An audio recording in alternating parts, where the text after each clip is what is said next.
La mort, c'est parmi les choses qui nous humilient tous sur terre. Vous connaissez l'histoire ces derniers temps, des milliardaires ont pris un petit sous-marin. Ils ont décidé d'aller visiter l'épave du Titanic de près. Et tout d'un coup, connexion perdue, ils sont morts, des milliardaires. La mort ne les a pas respectés. Au ciel, il n'y aura pas de deuil, il n'y aura pas de cri. Je ne sais pas si celui qui est assis ici a déjà perdu quelqu'un par la mort. J'ai perdu 2 personnes dans cette église que je n'oublierai jamais. Tu sais, c'est facile de prêcher au deuil des autres lorsque tu n'es pas très touché. Mais quand vraiment c'est quelqu'un que tu aimes, alors des fois tu comprends pourquoi certains, quand ils pleurent, ils disent des choses bizarres. Il y a un papa que j'avais dans cette église, je l'aimais tellement.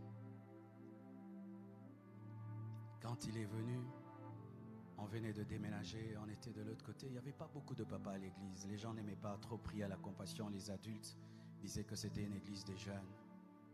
Et puis j'ai vu cet homme âgé, 60, 70 ans, avec sa femme. C'était un très beau couple. Ils s'aimaient tellement. Tu sentais vraiment qu'ils s'aimaient. Et en peu de temps, on est devenus très proches. C'était un homme béni, un homme riche qui pouvait transporter les chaises. Il était tout le temps mon service. Toujours le sourire, disponible comme un jeune garçon. Et je ne savais pas qu'il était malade. Il ne m'avait jamais dit qu'il était malade. La dernière fois que je l'ai vu à Boston, on parlait de tout. Il ne m'a rien dit. Et un jour, on me dit qu'il est mort. Je vous dis, même le fait d'en parler maintenant, j'ai eu mal à un niveau. Et je remercie Dieu. Je ne vous ai jamais dit, j'étais content d'être à Paris quand on devait l'enterrer. J'avais rien à dire, qu'est-ce que j'allais prêcher ce jour-là? Je ne pouvais pas supporter son deuil. Je ne pouvais pas supporter voir sa femme. Ils s'asseyaient toujours l'un à côté de l'autre. Ils étaient merveilleux. Et chaque fois que je voyais sa femme sans lui, je pouvais savoir à quel point il avait mal. Je me pose toujours la question, ceux qui perdent un homme, une femme, ils font comment? Tu es habitué, elle s'assied toujours là. Ses habits sont là. Son assiette est toujours là. Quand tu blagues comme ça, elle répond comme ça. Comment ces gens continuent-ils à vivre?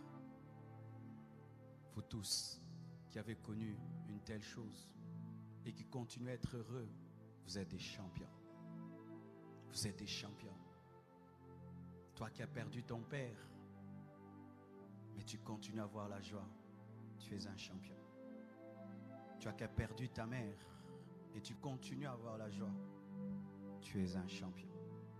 Toi qui La mort, c'est parmi les choses qui nous humilient tous sur terre.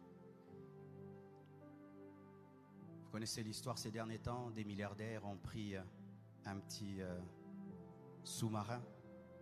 Ils ont décidé d'aller visiter l'épave du Titanic de près. Et tout d'un coup, connexion perdue, ils sont morts, des milliardaires. La mort ne les a pas respectés.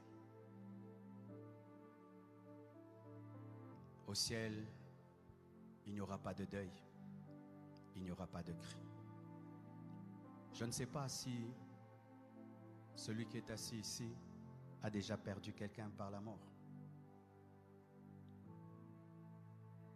J'ai perdu 2 personnes dans cette église.